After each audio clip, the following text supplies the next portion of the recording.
Hey guys, it's Anna from Bright Lane Gardens, and today we're coming to you with an answer to a really common question that we are frequently asked by our customers, which is what do we recommend for a drought tolerant ground cover that can really handle that direct full sun that we get on certain days here in northern Michigan summers?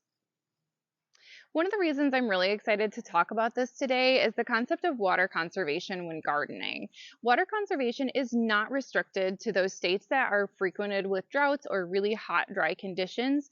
We live up here in northern Michigan. We're surrounded by 20% of the world's fresh water, and we still go through periods of drought up here. But above all, it's so important to conserve water, whether you're in a state that's affected by drought or not. So, the plants that I'm going to review today are plants that aren't necessarily native to our region. However, because they can really withstand that type of drought, they make an excellent addition to a lot of our native gardens because they can add that ground cover and prevent weeds from popping up while not taking up too much of the water from the other plants.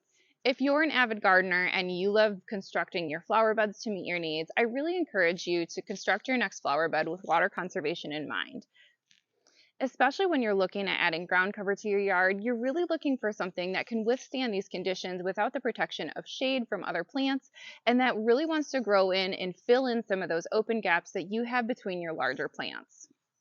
Today, I've selected 5 of my top picks for drought tolerant, full sun ground cover that can really withstand some of those drier conditions that we tend to experience. A lot of these are approved for zones all the way down south, so this isn't limited to just Michigan gardeners. If you're located in some of those southern states, it's more than likely that these plants will grow in your zone as well. The first plant on my list that I wanted to mention is creeping thyme. There are several varieties of creeping thyme. This happens to be the pink chintz variety of creeping thyme. We also frequently will use woolly creeping thyme, but most of them do have a very similar appearance and similar growth patterns, which is they spread easily, they love full sun, and they can really go several days without a single drop of water. Now, as you can see, this plant looks pretty unassuming in the pot. It has itty bitty leaves on it, really delicate stems that branch off from the center of the plant. These will actually reroot in the ground, which is one of the reasons it's such a prolific spreader. One benefit of this plant is it does bloom. In the spring, it gets these pretty teeny tiny little pink blooms on them that really form a blanket over the area that you have planted. This is also similar to the thyme that you use at the dinner table. So this is a completely edible plant, flowers and all. I encourage you to go out back, pick it, cook with it, dry it out, whatever you need to do. This is a multifunction plant that you can actually eat too. Now, one disclaimer I do have on the creeping thyme is it grows well. I mean, really, really well. Like it's spreading into our lawn. It doesn't bother us at all because we have a mixed lawn to begin with. But if you're someone that really likes your flower beds neat and tidy, you're going to want to put a strip of edging around the area that you have your creeping thyme so that you can keep it contained to one zone of your yard. One last advantage of creeping thyme is if you're up here in northern Michigan with me, you probably have the same deer issue that we have. The deer absolutely will not touch our creeping thyme. There's something about the scent or the taste that they just don't like. And a lot of our flower beds that we have surrounded with creeping thyme along the edge, they don't enter into the flower bed. When they crush the leaves of the creeping thyme, the scent will be expelled, and from there they just choose to head to a different flower bed. We can't avoid it altogether, but this does seem to do a pretty decent job of keeping them out of certain areas of our yard. Next on my list is Delosperma. This is a really pretty, very unique plant. If you are a southern gardener, you've probably seen this before. If you've gardened with this before, it has these really cute little succulent type leaves on them. They're nice and fat and juicy. They retain a lot of the moisture for the plant, which enables it to live for several weeks without a single drop of water. This guy is really drought tolerant. He's used to being planted in desert type areas, but believe it or not, he can survive Michigan's harsh winters. One of the big bonuses of this plant is very obvious, which is the really pretty delicate blooms that it boasts on top. This plant does come in a couple of different varieties of colors, 2 of which are very hardy to northern Michigan. This plant does come in several different varieties of colors. This particular color is called the Fire Spinner. There is one other color that I do recommend that is hardy to northern Michigan. If you live down south in some of the warmer climates, you have a few more options to choose from. Now, this plant doesn't spread nearly as fast as the creeping thyme, which means it's a lot easier to keep contained in a certain area of your yard. However, if you really want to create a dense blanket of blooms, you're going to need to stock up on several of these plants, and over 2 to 3 seasons, they will fill in the gaps between. Next on my list is a really common plant, but personally, I feel like this is one of the most underrated plants that we have here at our nursery, and that is Hen Chicks. So Hen Chicks, as you can see, does grow like an indoor succulent and can also be grown as an indoor succulent. This plant is truly so hardy.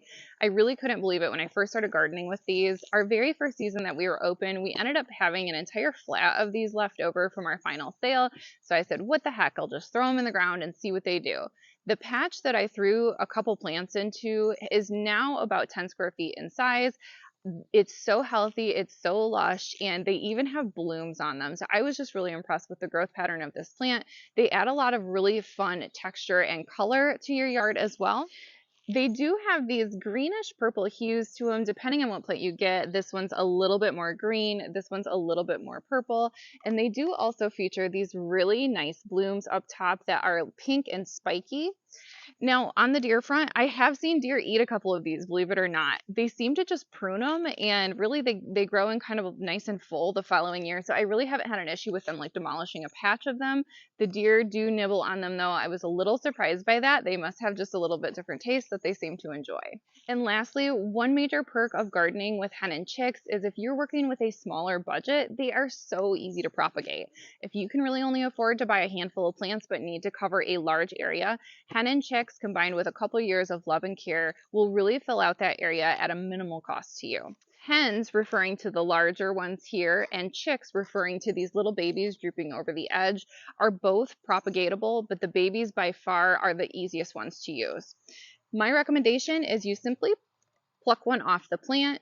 It comes with a nice little stem on it. You don't even need to use a rooting hormone. You can stick it directly in the dirt. Make sure the little guys get a little bit of water at the beginning just so they can have some roots grow. And after that, you should see those start to come in the following season.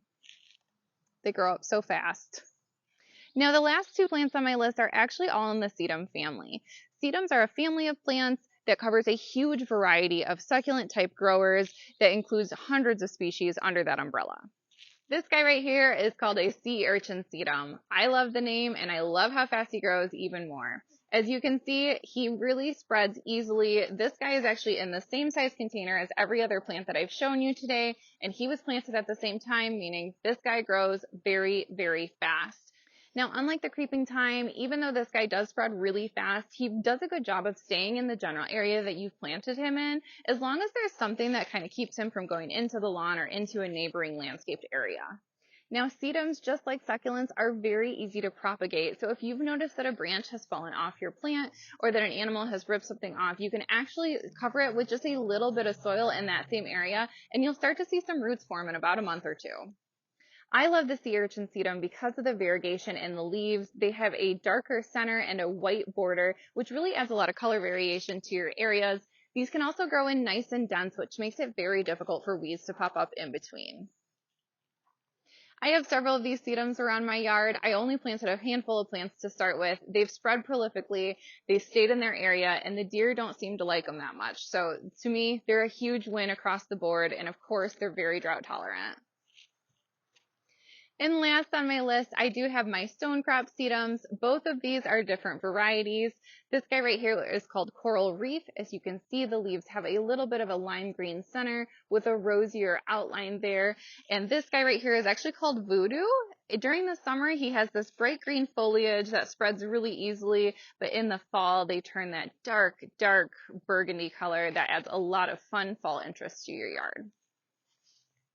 Just like the sea urchin sedum, both of these propagate very easily. They do grow at different rates. As you can see, my Voodoo here grows much quicker than my Coral Reef does here, and they are really fun when you mix them all together. I do have an area where I have several different sedums mixed together. They all have different colors at various times of the year, and it just adds a lot of focal point to areas of my yard that otherwise would just be rock or mulch.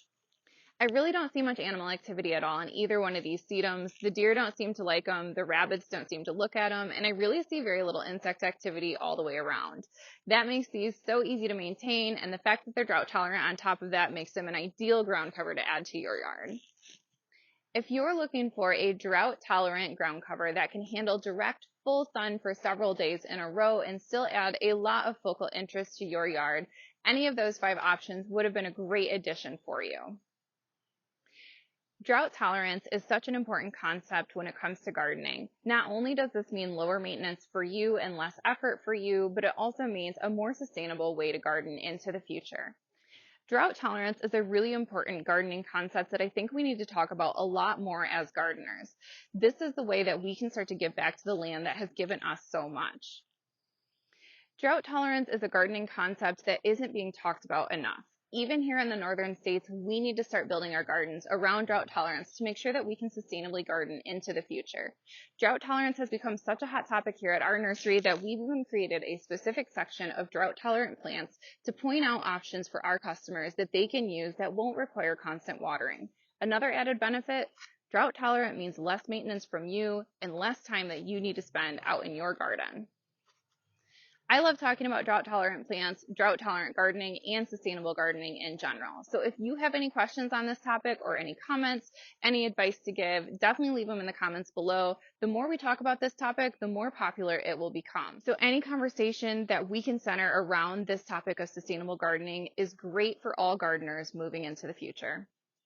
If you enjoy watching content like this or want to learn more about sustainable gardening, please take the time to subscribe to our channel. It really helps out businesses like ours, and it also helps keep this conversation going well into the future. As always, thank you so much for tuning in with me today, and I hope to see you next time.